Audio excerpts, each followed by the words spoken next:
जय हिंद साथियों, आज तारीख है 3 जनवरी, दिन है बुधवार। तो चलिए प्रारंभ करते हैं आज का मोस्ट इंपोर्टेंट करंट अफेयर जो आपके परीक्षा के दृष्टिकोण से महत्वपूर्ण है। चलिए तो सबसे पहले देखिए हम लोग आज क्या क्या पढ़ने वाले हैं। तो सबसे पहले ये जानिए प्रतिष्ठित 9वां MS स्वामीनाथन पुरस्कार किसे सम्मानित किया गया है। ये बहुत प्रतिष्ठित आपका स्वामीनाथन पुरस्कार है जिसका हाल ही में निधन भी हो गया है। ठीक है, उसके अगला क्वेश्चन होगा देश का पहला बालिका सैनिक स्कूल कहाँ पे खोला जाएगा। ठीक है, हाल ही में राजनाथ सिंह इसका उद्घाटन किए हैं। अगला क्वेश्चन है किस राज्य सरकार ने बंगलार माटी बंगलार जल को राज्य का गीत घोषित किया है। ठीक है, इंपोर्टेंट है। उसके अलावा PM उज्ज्वला योजना के 10 करोड़ में लाभार्थी का नाम क्या है। ठीक है, उसके बाद इसके अलावा क्वेश्चन है भारतीय न्याय संहिता के किस धारा के तहत हिट एंड रन के मामले में 10 वर्ष की सजा और 7 लाख रुपए की जुर्माना का प्रावधान किया गया है। उसके अलावा केंद्र सरकार ने 1 जनवरी 2024 को UAPA के तहत किसको आतंकवादी घोषित किया है। ठीक है, ये सारा महत्वपूर्ण प्रश्न है आपके लिए। तो चलिए प्रारंभ करते हैं आज का महत्वपूर्ण प्रश्न। ठीक है, तो चलिए समझिए क्वेश्चन क्या है कि प्रतिष्ठित, क्या बोल रहे हैं कि प्रतिष्ठित है ये। ठीक है, समझते चलिएगा। प्रतिष्ठित 9वां एक क्या है MS स्वामीनाथन पुरस्कार से किसे सम्मानित किया गया है। तो ये है BR कंबोज है। ठीक है, इसको तो बिल्कुल भी नाम याद रखेगा। 9वां है ये। ठीक है, देखिए ये पुरस्कार जो है ना स्वामीनाथन पुरस्कार जो है कृषि या विज्ञान के क्षेत्र में जिसका बहुत ज्यादा उपलब्धि रहता है उसी को दिया जाता है। ठीक है, और ये पुरस्कार 2004 से दिया जाता है। ठीक है, इसको तो बिल्कुल भी याद रखेगा। और यही 2004 में आपका राष्ट्रीय कृषि आयोग का स्थापना हुआ था। ठीक है, और इसके पहले राष्ट्रीय कृषि आयोग का स्थापना क्या कहिएगा, यही कहिएगा। ठीक है, तो इसके पहले अध्यक्ष भी आपका MS स्वामीनाथन ही थे। ठीक है ना, MS स्वामीनाथन को इसको बिल्कुल भी जानिएगा। भारत में हरित क्रांति जो देख रहे हैं, जो आप हम लोग के देश में भूखमरी था एक समय में 1960 के दशक में, दिखेगा तो भूखमरी था। तो 1966 के टाइम में जो है 1966-67 में आपका हरित क्रांति आया था और भारत में हरित क्रांति के जनक MS स्वामीनाथन को करता है।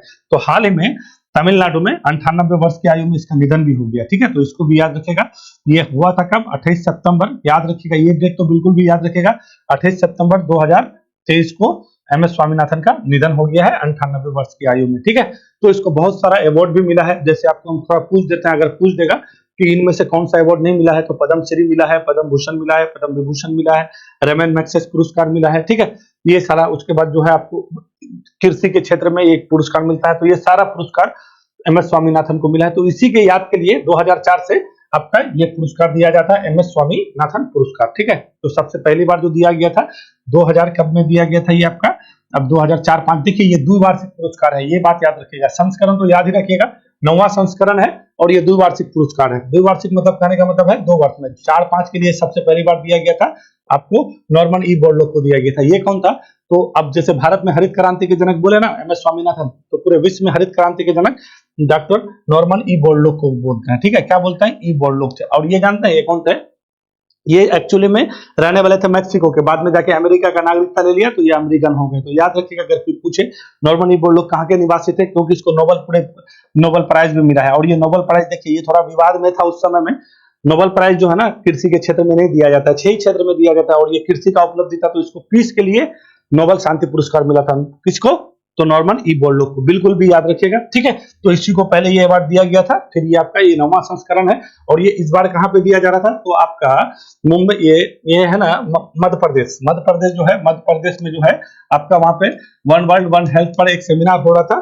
तो कर्नाटक के एक राज्यपाल है, ठीक है, उसका जो है कर्नाटक के राज्यपाल है, उसी के द्वारा थावर चंद्र गहलोत नाम है कर्नाटक के राज्यपाल। अगर आपको पूछे कि ये अवार्ड जो है ये आपको कंबोज जी को जो दिया गया है, ठीक है, तो ये कंबोज जी को जो दिया गया है, ये कंबोज जी कौन है। ठीक है, तो ये बात याद रखिएगा कि थावर चंद्र गहलोत द्वारा मध्य प्रदेश में दिया जा रहा था और मध्य प्रदेश में वहां पे आपका वन वर्ल्ड का सेमिनार हो रहा था, वहीं पे ये दिया गया। ठीक है, तो ये बिल्कुल भी याद रखिएगा, BR कंबोज इंपोर्टेंट है। ये है कौन, तो ये आपको अभी बता रहे हैं। ये जो है आपका हरियाणा में ना लाल बहादुर साहब, ये क्या बोलते हैं, चौधरी चरण सिंह कृषि विश्वविद्यालय है, तो वहीं के क्या है उपकुलपति हैं। ठीक है, तो ये अवार्ड इसको दिया कि इतना सारा जो तथ्य फैक्ट बताए हैं, इन सारे फैक्ट को बिल्कुल भी आप समझते चलिएगा, क्योंकि ये बहुत बार MS स्वामीनाथन से क्वेश्चन आपको यहाँ से पूछा चला जाता है। ठीक है, तो चले थोड़ा सा आपको इसके थोड़ा फैक्ट बता देते हैं।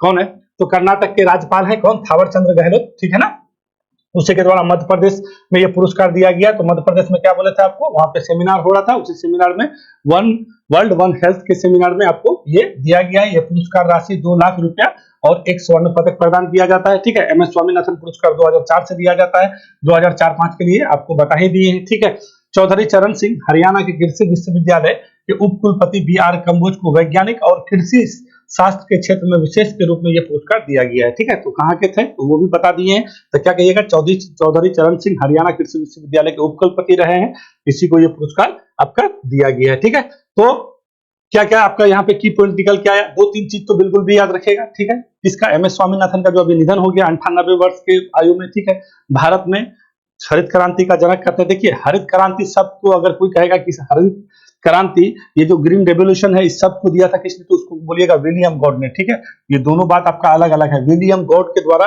ये शब्द आपका प्रतिपादित किया, और विश्व में हरित क्रांति के जनक नॉर्मन ई बोरलॉग थे। ठीक है, जिसको शांति का पुरस्कार, और भारत में हरित क्रांति का जनक कौन हो जाएंगे, एम एस स्वामीनाथन हो जाएंगे। यहीं पे कहेगा कि श्वेत क्रांति का जनक तो कौन हो जाएंगे, डॉक्टर वर्गीज कुरियन। श्वेत क्रांति किससे संबंधित है, तो दुग्ध उत्पादन में। ऐसे भी दुग्ध उत्पादन में भारत पूरे विश्व में क्या है, प्रथम स्थान है। उसी दिन अमित शाह जो है ये बात बोल रहे थे, क्योंकि हम लोग का कौन है, अमित शाह कौन है, अमित शाह क्या कहिएगा, सहकारिता मंत्री है, और सहकारिता मंत्री के अंतर्गत डेयरी वेरी को विकास करने का सारा दायित्व उसी को है। तो दूध उत्पादन में भारत नंबर 1 है, और डॉक्टर वर्गीज कुरियन श्वेत क्रांति के जनक कहे जाता है। अक्सर आदमी यहाँ पे थोड़ा कंफ्यूजन होता है, इसी वजह से ये दोनों बात हम आपको बता दिए। ठीक है, तो पहले क्या कहिएगा, भारत पहले विश्व खाद्य पुरस्कार पाने वाले भी डॉक्टर स्वामीनाथन थे। ठीक है ना, ये बात बिल्कुल भी याद रखिएगा, पहला खाद्य पुरस्कार प्राप्त करने वाले डॉक्टर एम एस स्वामीनाथन, और यही स्वामीनाथन के याद में जो है 2004-05 से आपका ये पुरस्कार दिया जाता है। बी आर कंबोज कौन हो गए हैं, ये पुरस्कार प्राप्त करता हो गया। ठीक है, ये कहाँ के, तो हरियाणा कृषि विश्वविद्यालय जो आपका चौधरी चरण सिंह वाला है। ठीक है, आगे क्या है, देश का पहला बालिका सैनिक स्कूल। बालिका सैनिक स्कूल मतलब कहना क्या, पूर्णतः बालिका, सिर्फ वहां बालिका ही पढ़ेंगी। ठीक है, संविद गुरुकुल नाम से जो है स्कूल खोला गया। इसका उद्घाटन कहाँ किया गया है, तो इसका उद्घाटन किया गया आपका वृंदावन में। ठीक है, मथुरा में पड़ता है, और राजनाथ सिंह के द्वारा किया गया है।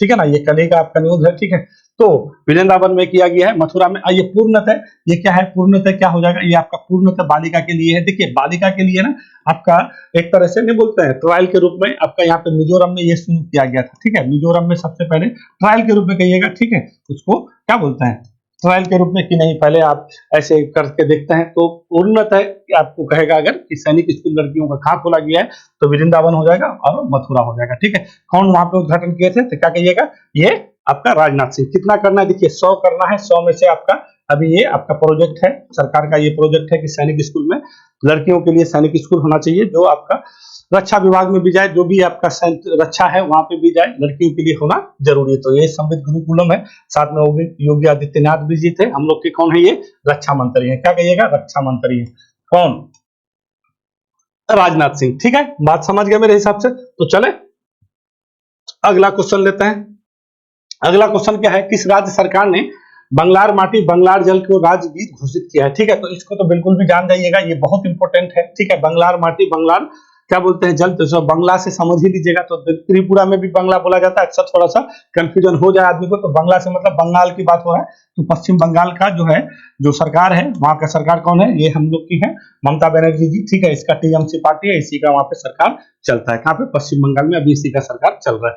तो उसी के द्वारा जो है बंगलार माटी बंगलार जल को क्या किया है, राजगीत घोषित किया है। देखिए, पश्चिम बंगाल हम लोग के लिए हमेशा से बहुत महत्वपूर्ण रहा है। चलिए, यहाँ से कुछ बात आया है तो आपको बताते हैं।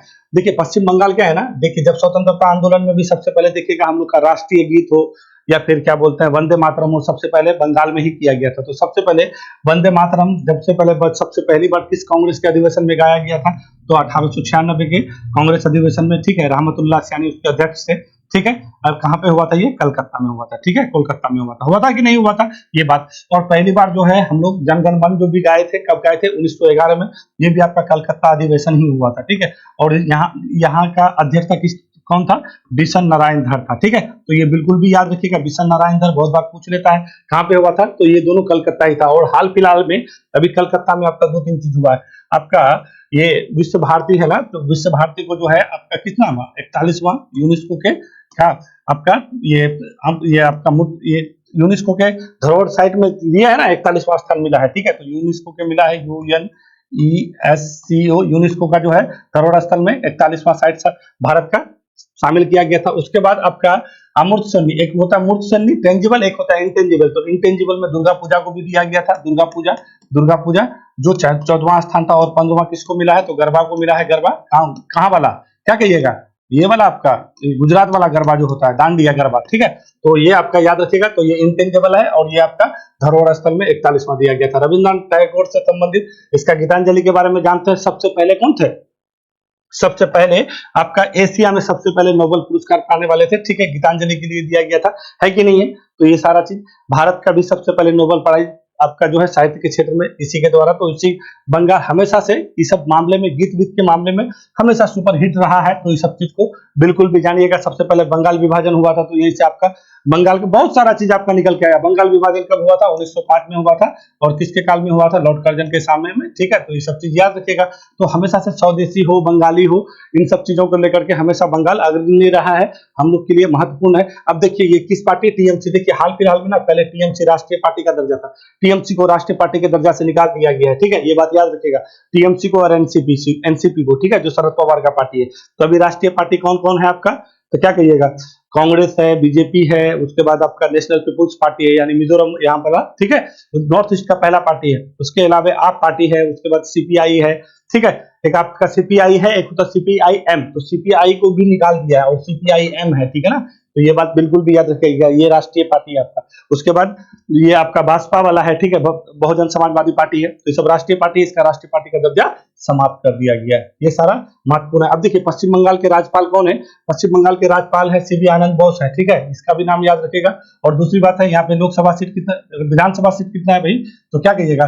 294 ही तो है, 294 है। और लोकसभा सीट कितना है? 42 है। राज्यसभा सीट 16 है। इतना सारा चीज बिल्कुल भी आपको याद रखना है पश्चिम बंगाल से। बहुत पश्चिम बंगाल से लगभग क्वेश्चन आपका जो है यहाँ से पूछा जाता है। एक यहाँ पे बहुत बड़ा इसका फेमस ये जो है बुक्सा नेशनल पार्क, बहुत बार पूछता है बुक्सा नेशनल पार्क, ठीक है, तो ये भी याद रखिएगा, बुक्सा, ठीक है ना, ये पूछता रहता है। पश्चिम बंगाल से संबंधित क्वेश्चन आपको हमेशा देखते ही मिलते रहेगा, ठीक है। चलिए आगे चलते हैं।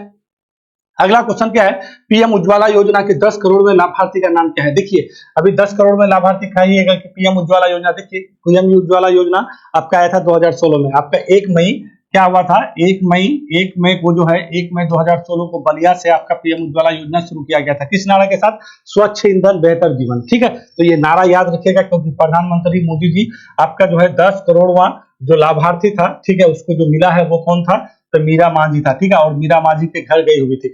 आपको एक क्वेश्चन अभी बताए थे, हाल फिलहाल में प्रधानमंत्री मोदी जी अयोध्या आए हुए थे, ठीक है, अयोध्या आए हुए थे और वहां पे 2-3 चीज करना था। सबसे पहले ये आपका जो है ये अयोध्या धाम रेलवे स्टेशन का उद्घाटन किए थे। उसके बाद आपका महर्षि वाल्मीकि आपका एयरपोर्ट का उद्घाटन किए थे। उसके अलावा जो है आपका अमृत भारत स्टेशन, अमृत भारत रेलवे का उद्घाटन किए थे। उसके बाद वंदे भारत ट्रेन को भी हरी झंडी दिखाए थे, ठीक है। तो ये सारा चीज किए थे कहां से? क्या कहिएगा? तो अयोध्या से। तो वहीं पे अयोध्या में ही इसका घर पड़ता है और ये 10 करोड़वां लाभार्थी थी, तो इसके घर गए थे। जब प्रधानमंत्री मोदी जी यहाँ चले गए तो हम लोग के लिए बहुत ज्यादा इंपॉर्टेंट हो जाता है। और एक ऐसी योजना जो योजना आपको कई एग्जाम में पूछा गया है। तो 10 करोड़ में लाभार्थी हो गए हैं कौन? मीरा मांझी। इसी के घर गए, चाय पिए थे, तो बिल्कुल भी याद रखिएगा, ठीक है। और आपका 1 मई से शुरू हुआ था, कहां से? बलिया से शुरू हुआ था। ये क्या कहिएगा? बलिया से शुरू हुआ था। और आपका अभी जो चल रहा है, तो ये कौन सा चल रहा है? तो 2.0 चल रहा है। अभी 2.0 कब शुरू हुआ था? आपका 2021 में हुआ था, ठीक है, 2021 में ये शुरू हुआ था, ठीक है ना। तो बिल्कुल भी ये भी याद रखिएगा। अभी पीएम उज्ज्वला योजना का कौन सा चल रहा है? तो क्या कहिएगा? दूसरा चल रहा है, 2.0 चल रहा है। पहला कब हुआ था? तो 1 मई 2016 को शुरू किया गया था बलिया से। अब दूसरा कब किया गया था? 2021 से। तो 10 करोड़वां कनेक्शन लाभार्थी का नाम आपको बिल्कुल भी याद रखिएगा, मीरा मांझी। कहां पे है ये? अयोध्या के, ठीक है। बहुत इंपॉर्टेंट क्वेश्चन है ये। स्वच्छ ईंधन बेहतर जीवन नारा के साथ 1 मई 2016 को यूपी के बलिया से पीएम उज्ज्वला योजना शुरू किया गया था, जो आपको बोल चुके हैं। पीएम उज्ज्वला 2.0 यूपी के मोहाब से शुरू किया गया था, ठीक है। मोहाब से तो याद रखिएगा, ये आपका 10 अगस्त 2021 से किया गया। इसका क्या मतलब है? जो भी है आपको सब्सिडी के तौर पे आपको क्या दिया जाता है? और ये जो है आपको दिया जाता है गैस सिलेंडर। और ये जिसका जो लाभार्थी होगा हमेशा महिला होगा, पुरुष कभी नहीं होगा, याद रखिएगा, ठीक है। लाभार्थी कौन होगा? महिला होगा। सब्सिडी के तहत ये दिया जाता है, चूल्हा उल्हा के साथ दिया जाता है। इसका नारा याद रखिएगा, स्वच्छ ईंधन बेहतर जीवन। किसका नारा है? तो क्या कहिएगा? पीएम उज्ज्वला योजना का नारा है, ठीक है। मीरा मांझी समझ गए हैं कौन है? तो 10 करोड़वां लाभार्थी है। किसका पाने वाला? तो क्या कहिएगा? उज्ज्वला योजना का, ठीक है। कहाँ के है तो वहां पे 3-4 चीज याद रखिएगा।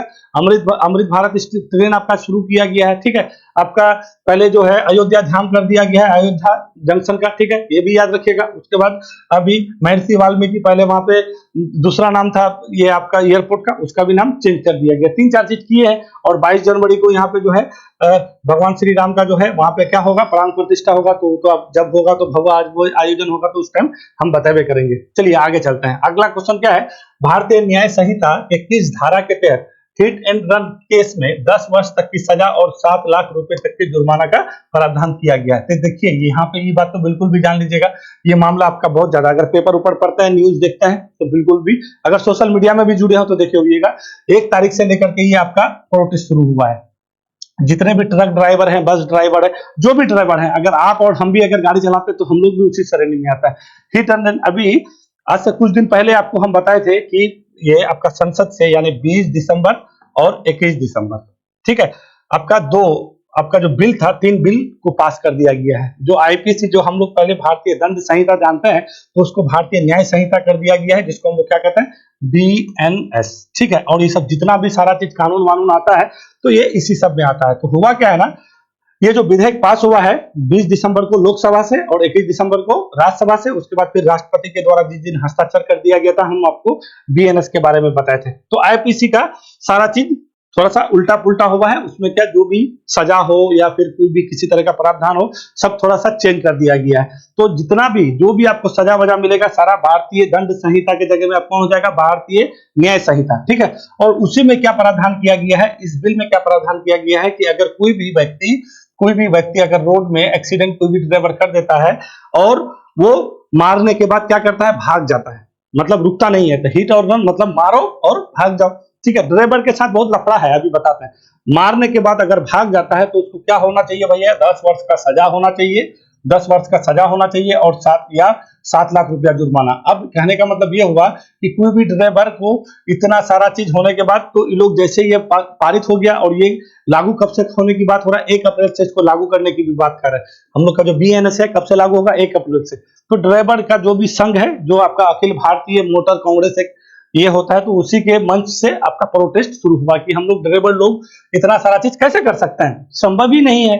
अगर हम मारने के बाद नहीं भागेंगे तो पब्लिक मार देगी, है कि नहीं है। पहले क्या था ना, ये जो कानून था, पहले ये कानून आपका 304 के तहत आता था। इसमें क्या था कि अगर कोई भी ड्राइवर किसी को हिट कर देता है, भाग करके अगर आपके पास चला जाता है, कहाँ पे, कोर्ट में चला जाता है या फिर पुलिस सरेंडर कर देता है, तो उसको 2 साल का सजा होता था, ठीक है। और वो नॉन बेलेबल, मतलब नॉन बेलेबल बोलते हैं, वो बेल था, उसको बेल जमानत उसको मिल जाता था। अब जो कानून कर दिया गया है कि 10 वर्ष का सजा, 7 लाख रुपया, कहाँ से 7 लाख रुपया लेगा, तो इसी को लेकर के आपका पूरा प्रोटेस्ट हो रहा है। देखिएगा अभी सारा सब जगह, लगभग महाराष्ट्र में देखिएगा, आपका राजस्थान में, पंजाब में, बिहार में भी आपको देखने को मिलेगा, मध्य प्रदेश में, सब जगह जितने भी ड्राइवर संघ है पूरा सब हड़ताल किए हुए। देखिएगा सारा पेट्रोल मिल नहीं रहा है, पेट्रोल अब देखिए सारे जगह पेट्रोल जो पहुंचता है, किससे पहुंचता है, ट्रक से तो पहुंचता है। अगर ट्रक नहीं आएगा, सारे ड्राइवर एक जगह बैठ जाएंगे, तो फिर सब चीज आपका सारा कम्युनिकेशन ठप हो जाएगा, स्कूल सब बंद हो रखा है, ठीक है। तो ये हम लोग के लिए बिल्कुल भी बहुत महत्वपूर्ण है, इसको याद रखिएगा।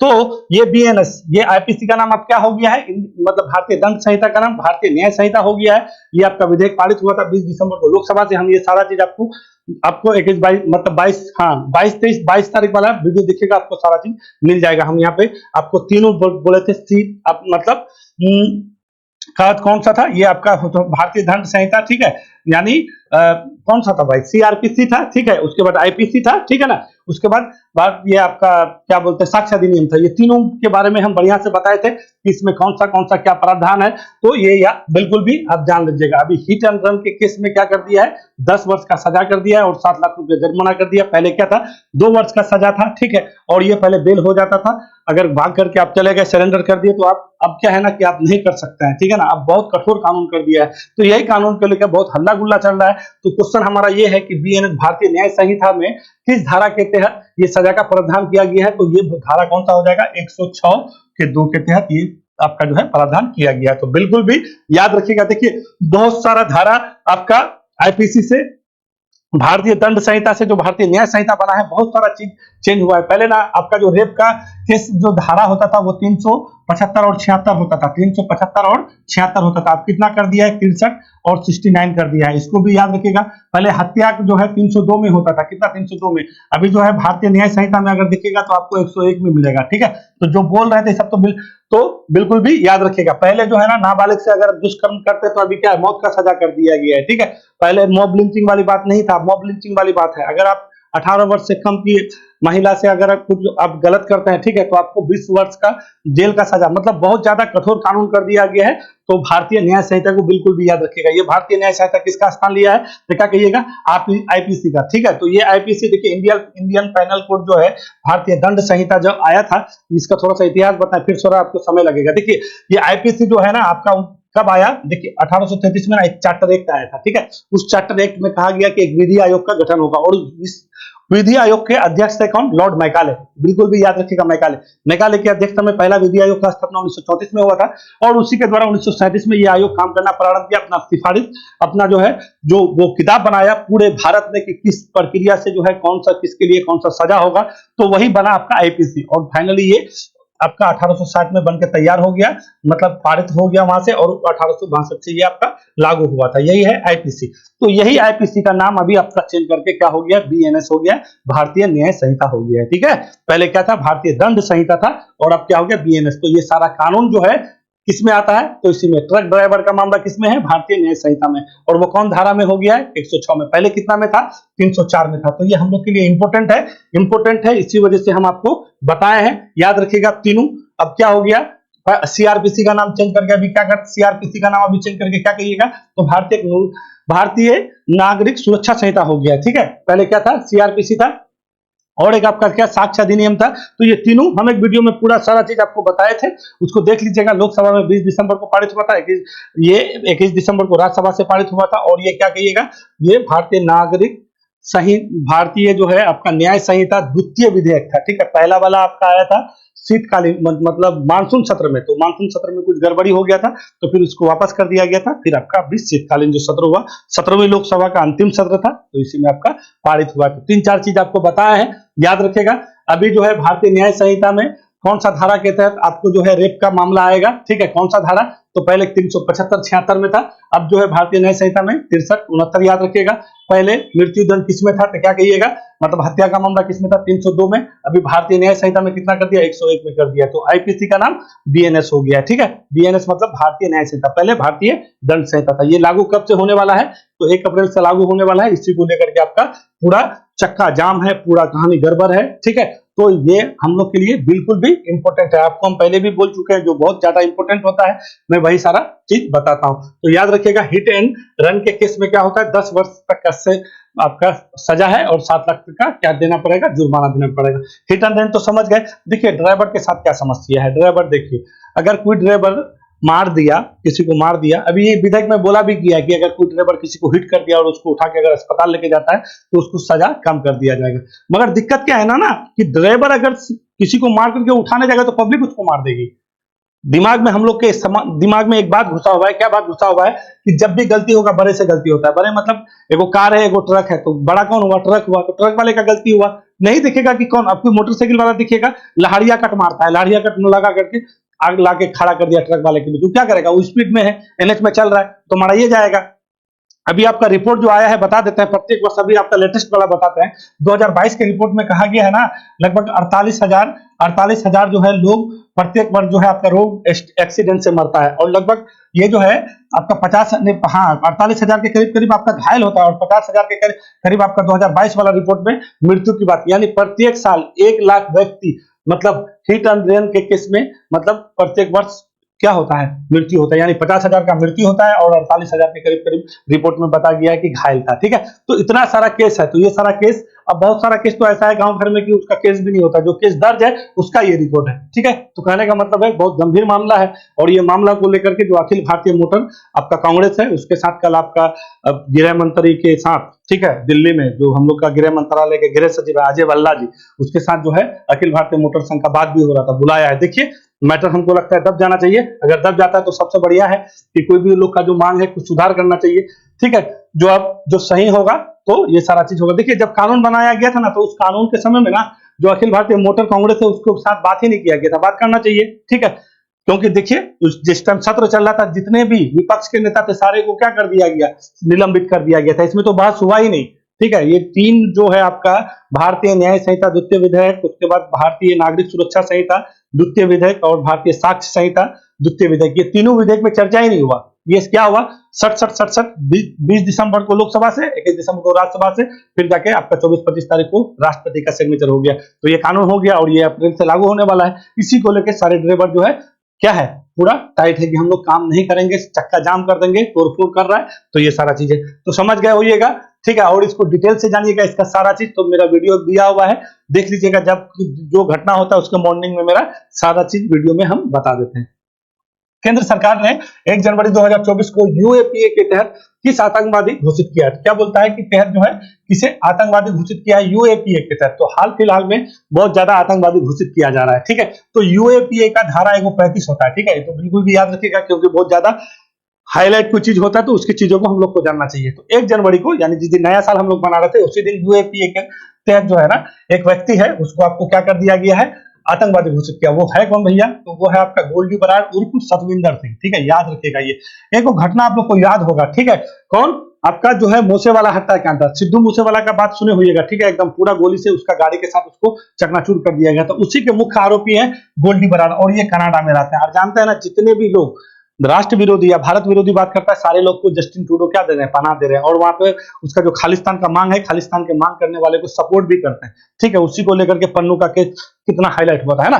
तो यही है गोल्डी बराड़। गोल्डी बराड़ को क्या कर दिया है यूएपीए के तहत, यूएपीए के धारा 35 आता है, इसी के तहत क्या कर दिया, उसको आतंकवादी घोषित किया। कौन थे वो, तो क्या कहिएगा, सिद्धू मूसेवाला हत्याकांड के मुख्य आरोपी थे, ठीक है। और ये आपका बब्बर खालसा इंटरनेशनल एक संगठन है जो खालिस्तान की मांग का बात करता है, ठीक है। खालिस्तान जानते हैं ये लोग अपना एक अलग बोलता है कि हम लोग को एक संप्रभु खालिस्तान दे दीजिए, ठीक है, जहां पे भारत से कोई मतलब नहीं है, उसमें कुछ लोग हैं जिसमें सिद्धू आपका यही है, गोल्डी बराड़ है, लखविंदर सिंह लांडा, अभी इसको भी हाल फिलहाल में यूपीए के तहत इसको भी आपका आतंकवादी घोषित किया है, गुरपंत सिंह पन्नू तो पहले से ही है, ठीक है ना। तो ये लोग का मांग क्या है ना, खालिस्तान का मांग करता है, और उसी का एक संगठन है बब्बर खालसा इंटरनेशनल, और ये सक्रिय संगठन है, ये आपका कनाडा में काम करता है, खालिस्तान की बात करता है, तो उसी के सदस्य भी रहे हैं और सिद्धू मूसेवाला के हत्याकांड में ये शामिल भी रहे, ठीक है। तो उसी की वजह से इसको क्या कर दिया है भैया, तो इसको कर दिया है आपका आतंकवादी घोषित। तो यूएपीए के धारा, ये अनलॉफुल एक्टिविटीज प्रिवेंशन एक्ट 1967 में आया था, ठीक है, 1967 में आया था, इसको बिल्कुल भी याद रखेगा। तो आपका एक टाडा पोटा ये सब जो निरस्त हो गया, तो यूएपीए को बहुत सशक्त बना दिया गया। 2019 में इसमें संशोधन हुआ था, उसके बाद इसको बहुत सख्त बना दिया गया है। उसकी इसके धारा 35 के तहत कोई भी व्यक्ति हो, कोई भी संगठन हो, उसको ये पावर दिया जाता है कि आप उसको क्या कर सकते हैं, आतंकवादी घोषित कर सकते हैं। कोई भी व्यक्ति या संगठन भारत विरोधी अगर कोई भी काम करता है, ठीक है, अगर कोई भी इस तरह से कोई हरकत करता है, ठीक है, तो उसको आपका ये जो है यूएपीए के तहत उसको बैन कर दिया जा सकता है, उसको आप हिरासत में ले सकते हैं। तो ये इंपोर्टेंट है हम लोग के लिए, तो गोल्डी बराड़ को याद रखेगा। तो गुरपतवंत सिंह पन्नू के बारे में तो बता ही दिए हैं, ठीक है। लखवीर सिंह लांडा को इससे पहले किया गया था, और अभी कौन है, गोल्डी बराड़ है। ये गोल्डी बराड़ है कौन, तो क्या कहिएगा, सिद्धू मूसेवाला के हत्याकांड से संबंधित है, इसकी दोषी है। और दूसरी बात है बब्बर खालसा इंटरनेशनल संगठन के सदस्य भी रहे हैं जो खालिस्तान का मांग करता है, ठीक है। तो मेरे हिसाब से सारा क्वेश्चन हम आपको बता दिए हैं, और कोई सारा क्वेश्चन यहाँ पे आपका नहीं है, जो भी इंपोर्टेंट क्वेश्चन था ये सारा क्वेश्चन आपको हम बता दिए। तो